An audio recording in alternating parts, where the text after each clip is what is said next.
Hello, Paradise Panther artists. This is Mrs. Telfer. Today, we are going to learn about a French artist named Edgar Degas, who is known for his paintings, sculptures, and drawings. He is one of the founders of Impressionism, but he preferred to be called a realist. And his favorite subjects to paint were horses and ballet dancers. So let's get started learning more about our next master artist, Edgar Degas. Today, let's pretend we are photographers. Okay, go ahead and get your camera ready because we are going to take some pictures. It's your turn first. I want you to pretend to take different kinds of photos of me. First, I will pose standing up straight with a smile on my face as you snap the picture. Go ahead, pretend to take the picture. Next, I'll act like I don't even know you're there. Very casual and unposed. Go ahead, take the next picture. Now, it's your turn to pose. First, do a big smile. Next, look as if you don't even know I'm there, snapping your picture. Which photo would be more interesting for you to see? If you chose the casual, unposed picture, then you are like Edgar Degas. Now, take a look at these paintings of the rider on the horse. Which of these two paintings do you think are by Degas? Yes, it is the one on the left that is casual and unposed. Degas liked to paint scenes that looked as if the people did not know they were being watched.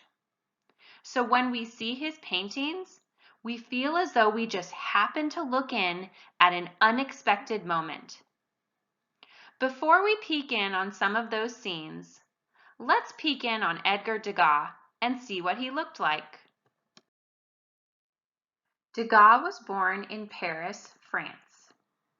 By the time he was 19 years old, he had decided to become an artist. Degas' parents were happy about his choice and helped him out by giving him a large allowance.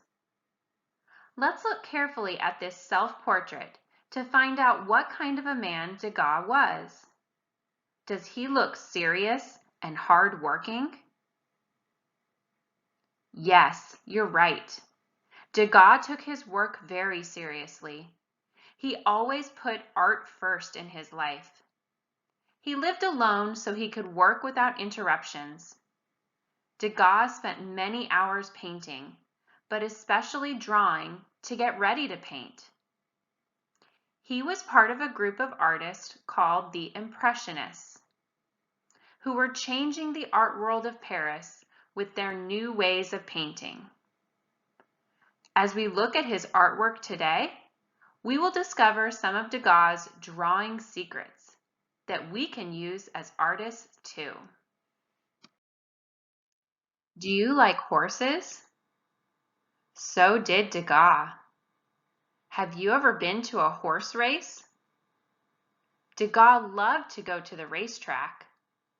Let's see what part of horse racing he really liked. Do you think it will be a painting of the finish line and the winning horse and jockey?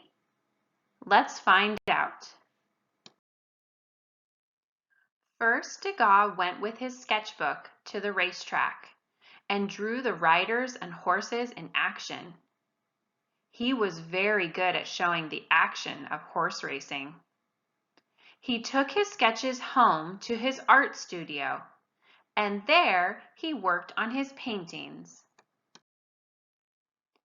What did Degas do in this painting to show movement? You can see the horse's legs are bent.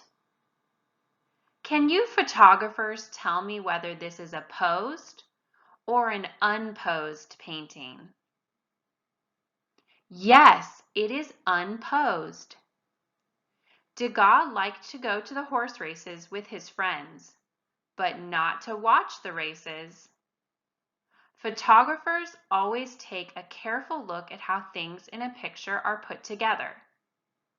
So let's look carefully at this painting called The Jockeys to see how Degas arranged things. Do you see how some of the horses are in front of the others? Yes, they are overlapping each other. Degas used overlapping a lot in his work. Go ahead and show me right now how you overlap your two hands and then put them in your lap.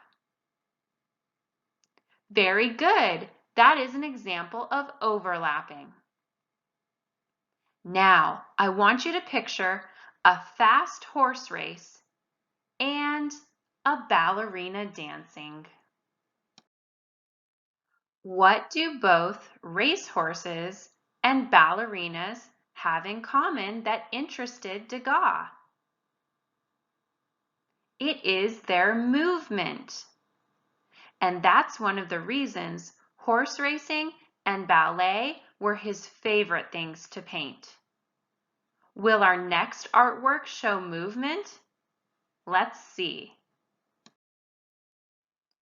This kind of artwork is called a sculpture. In order to paint ballerinas the best he could, Degas studied them while they danced. After he watched and sketched them many times, he made a sculpture of a ballerina, so he could look at it in his studio while he painted. Do you think this sculpture helped Degas to paint ballerinas better? Yes, I think so too. The ballerina who posed for this sculpture was 14 years old. Her name was Marie. Degas dressed the sculpture in real clothing. Can you tell her hair ribbon is real? Yes, you can. I'm sure some of you have taken ballet lessons. But for the rest of you, let's imagine tiptoeing up to a dancing class and sneaking a peek at what it's like. Go ahead, we'll open the door just a crack. Shh, no one knows we're watching. Let's quietly look in on this dancing class and take a careful look around to see what's happening. How many different things are going on? Is everyone doing the same thing? No, they're not. I want you photographers to tell me if you see any overlapping. Yes, we do. And we also see movement.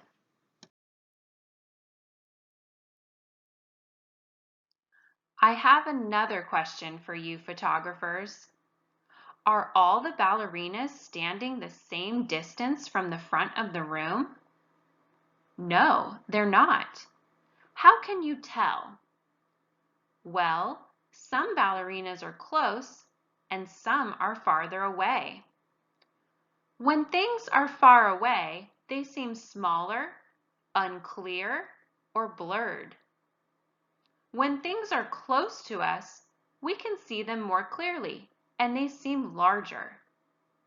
So Degas made small, unclear ballerinas who look far away. He painted larger, more detailed ballerinas to look close up. Now, I want you to think about the word deep. Go ahead and do this with me. Take your hands and go straight ahead to make a narrow room with your hands. Now, let's make that narrow room very deep by moving our hands further apart. If a painting looks deep, we say it has depth. Go ahead and say that word with me. depth. Look again at this painting to see the depth of the room. Is the student at the bar trying hard to balance? Yes. Does she look graceful? Yes. Here, Degas shows us beautiful details of her costume. What do you notice at her waist? We see a large bow. What color is the bow? Yes, it's white. What color is the bow on the other ballerina? It's blue.